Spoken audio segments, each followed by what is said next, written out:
Stop nagging about housework and do your job. My husband's harsh words in response to my simple requests. All I wanted was to walk through life together as a couple. If this is it, what's the point of being married? In the midst of my despair, my husband suddenly changed. Maybe this could lead to the marital life I've always dreamed of. But it turned out to be wishful thinking on my part. I should never have trusted his words. My name is Amy Watson. I'm 43 years old. I met Harry on a business trip a few years ago, and now we're married, living together. We had a long-distance relationship, requiring flights to see each other. Both busy with work, we rarely met, but after several years, we managed to marry. I'll definitely make you happy. I'll never forget his proposal. I never thought I'd marry such a wonderful man. Back then, he was very charming and popular with women. I might be biased, but I was thrilled he chose me. Given the distance, I moved to live with him, starting our married life. However, I couldn't quit my job, so I transferred to another branch. Because, frankly, my husband didn't earn much. Whether it was his company's low pay or his lack of promotions, his salary was just too low. If I quit my job, we couldn't live. Initially, my husband wanted me to be a housewife, but gradually he stopped commenting on my work as he faced reality. Years later, this hasn't changed. We both work to barely make ends meet. But a significant event changed our lives. It was my husband's attitude. Initially kind, he gradually revealed his true self over time. It started with small things, not clearing the dishes after meals. Hey, could you put away the dishes after eating? Sorry.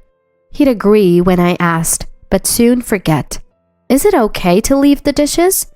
Yes. We had planned to share household chores, but once married, he hardly did any. Always finding excuses. I thought he must be tired, so I didn't press too much about chores. But honestly, he finishes work earlier than me and seems to have it easy. He even said his job was simple. Conversely, my job is demanding and keeps me busy every day. Handling both work and household chores is tough. I thought he could help me a bit more. Finally reaching my limit, I decided to have a serious talk with him. Hey, about the housework, could you help out a bit more? I'm getting tired too.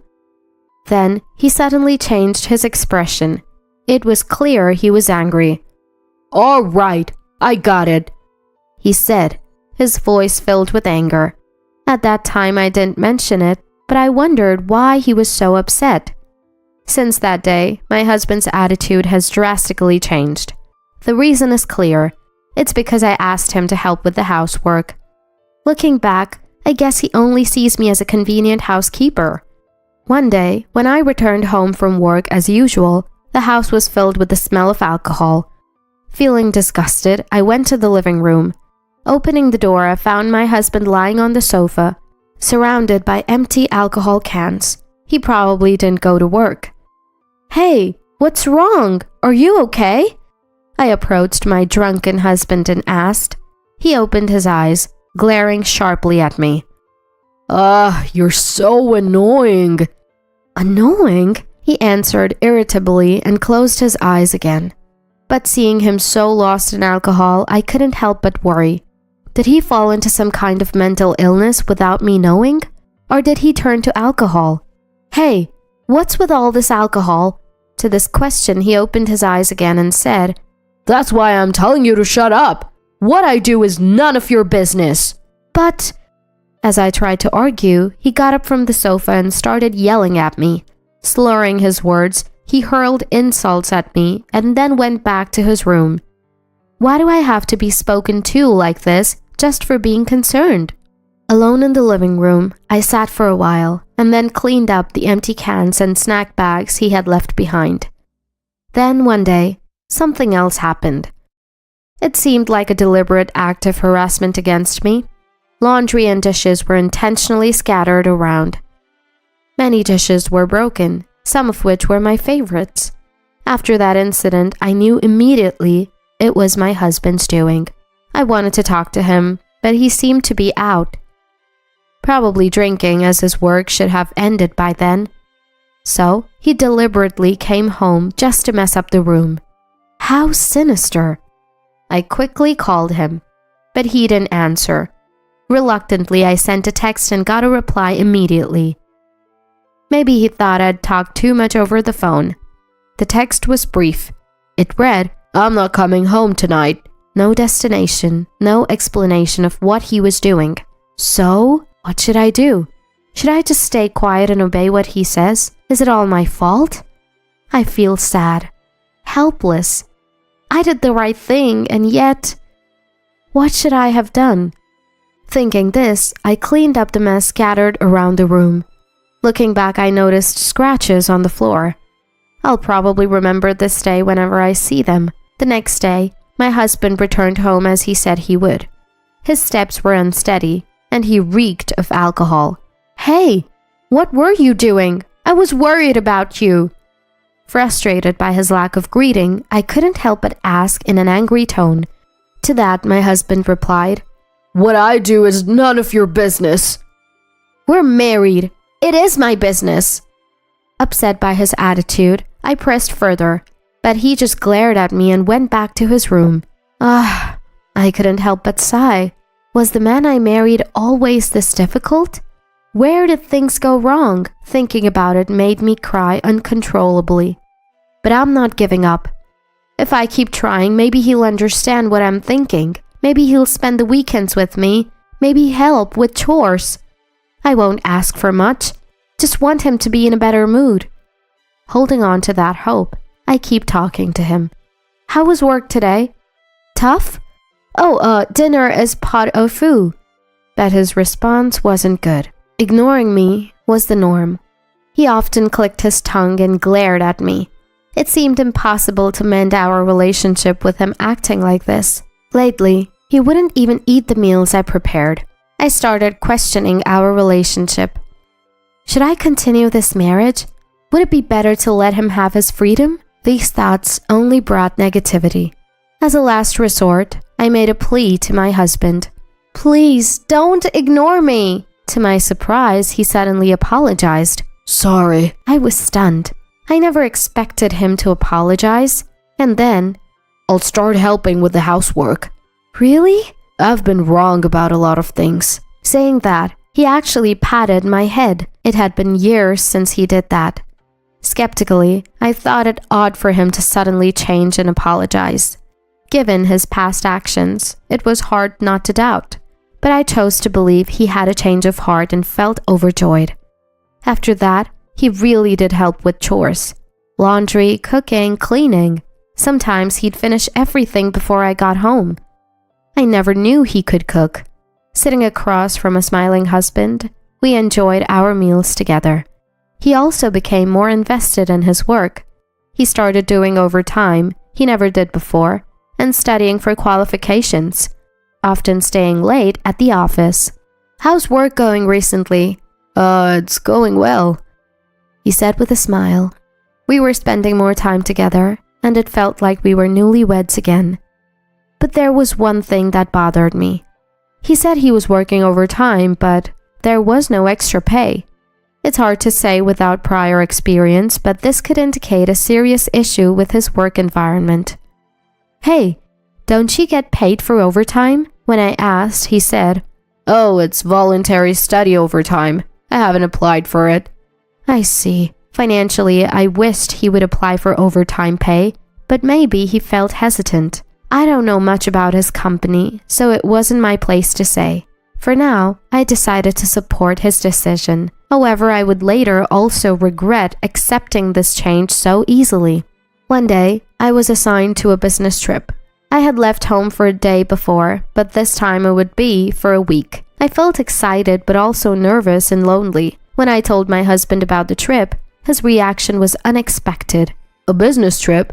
How many days?" Usually he showed little interest in my trips and never asked how long I'd be away. But this time, he seemed genuinely interested and even asked about the duration. I thought maybe he's really changed and started to value our family. It made me feel glad I married him. From the week after next for a week. Okay, the week after next, He said and started looking at his calendar on his mobile phone. I don't know the details, but it seemed his schedule had become busier. Maybe he was getting more work or becoming more relied upon at his job. Got it. The week after next. Take care. Yeah, thanks. That was our conversation.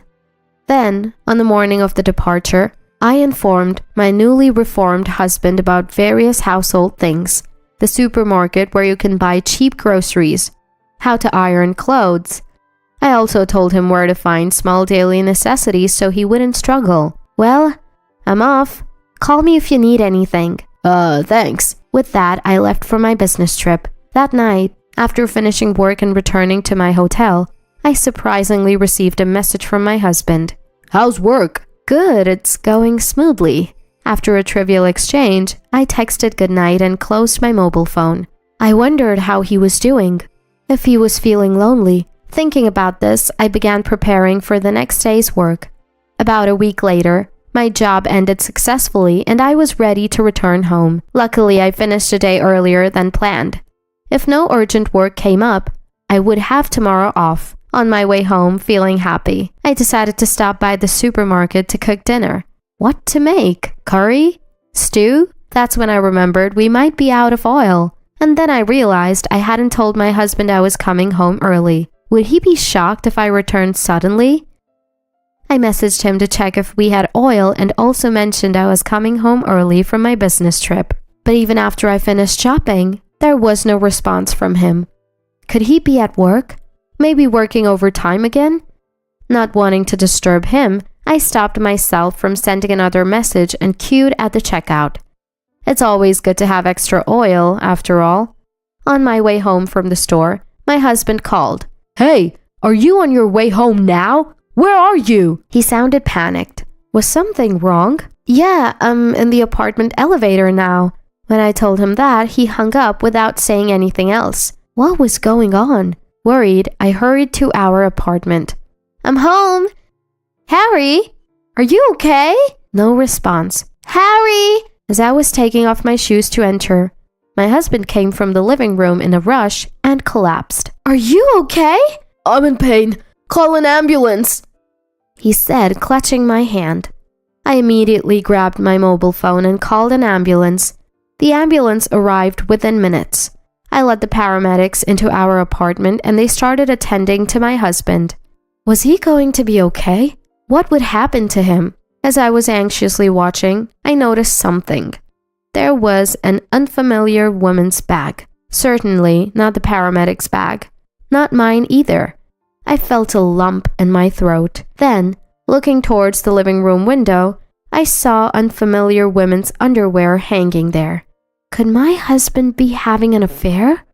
Thinking back, his panicked reaction when I called was definitely strange. Was he trying to hide his affair? I tentatively looked around the apartment, pretending to gather things from my husband's hospital stay to avoid suspicion. Living room, bathroom, kitchen, but nothing else. The bag was there, so unless the woman had escaped out of the window, she must still be here. Finally, I went to the shower room. And to my surprise, the light was on and I saw a shadow. I opened the door and looked at the bathtub. I couldn't believe what was happening in front of me and wanted to look away. The realization that my suspicions were true was something I didn't want to think about. I wish I had been wrong about the bag and the underwear. I went back to the entrance, and then this conversation happened with the paramedics. Your family, right? Please come with us. Sorry, my mistake. What? The paramedic sounded surprised at my response. My husband also seemed shocked. Ignoring them, I brought the woman from the shower room to the entrance. This woman is family, so she'll come along. Wait a minute! The woman was flustered as I said this. The husband, clearly surprised, suddenly sat up with effort. You what? The paramedics calmed my agitated husband. Actually, this man seems fine. What do you think? Well, yes, his condition doesn't seem bad. Eventually, it was decided that my husband didn't need emergency care. and if he felt worse, he should go to the hospital. The room fell silent after the paramedics left. So what's going on here? I sat my husband and the woman down in front of me and demanded an explanation. At first, they were silent, looking uncomfortable, but they gave up as I silently waited. My husband began to speak. I'm sorry for the misunderstanding. This girl is a junior from work. We're just close, but nothing inappropriate happened. After his words, the junior spoke up. That's right, we were just having a meeting. Nothing inappropriate. To claim such things now, do you need to take a bath and hang your underwear for a meeting? What's going on? I pointed to the underwear hanging in the living room. The two exchanged looks, realizing their mistake. The truth was already clear. If you have time to make up excuses, just tell me the truth. Pressing them further, my husband confessed everything. I'm really sorry. Sorry isn't enough. Was all the overtime a lie? It turned out my husband and his junior became involved after we got married. He started the affair because I nagged about housework. But then the junior complimented him on being a man who could do housework, so he tried harder. The increased overtime was just to meet her. I noticed the junior looking almost triumphant. That's why there was no overtime pay. He wasn't even trying to get any qualifications. It was all just talk. I understand what you're thinking. Let's just get divorced. Please be with that woman. I was so dismayed that I proposed divorce. It wasn't a threat. I couldn't forgive the deception. But my husband wouldn't agree. Divorce isn't the answer, he protested. To top it all off, he said, if you had properly told me you were coming home, this wouldn't have happened. Yeah, coming back suddenly is just unfair. The junior added, had I been fooled by my husband's act all this time? Thinking about it made me feel pathetic.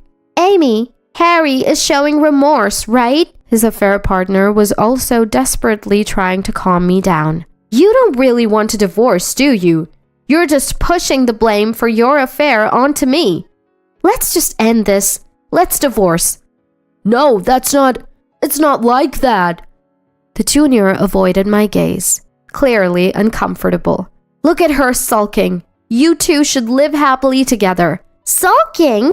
She tried to argue, but I cut her off. Yes, sulking. Her expression became even more sullen.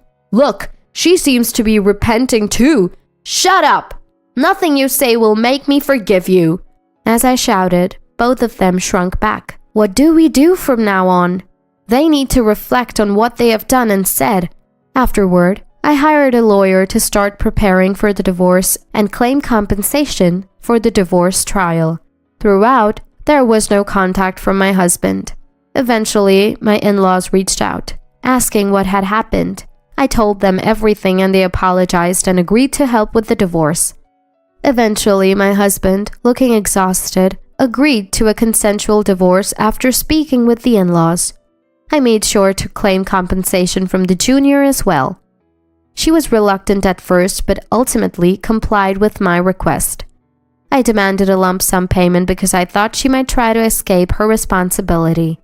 After the divorce, since my husband and the junior were from the same company, it quickly became known they had an affair.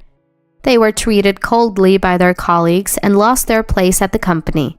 They also became targets of gossip, and the talk even reached their clients. Unable to handle the situation, both ended up leaving the company. I don't know if they married, but they must be struggling financially after paying me the compensation. I imagine them arguing over money issues. I moved to a new apartment shortly after. It's cheaper than my previous one, but much more comfortable. I remembered that I chose the old apartment based on my husband's preferences. Returning to my apartment, I sighed in relief that it was all over. All right. Since the divorce, I've been more focused on work and my performance has improved, leading to a promotion.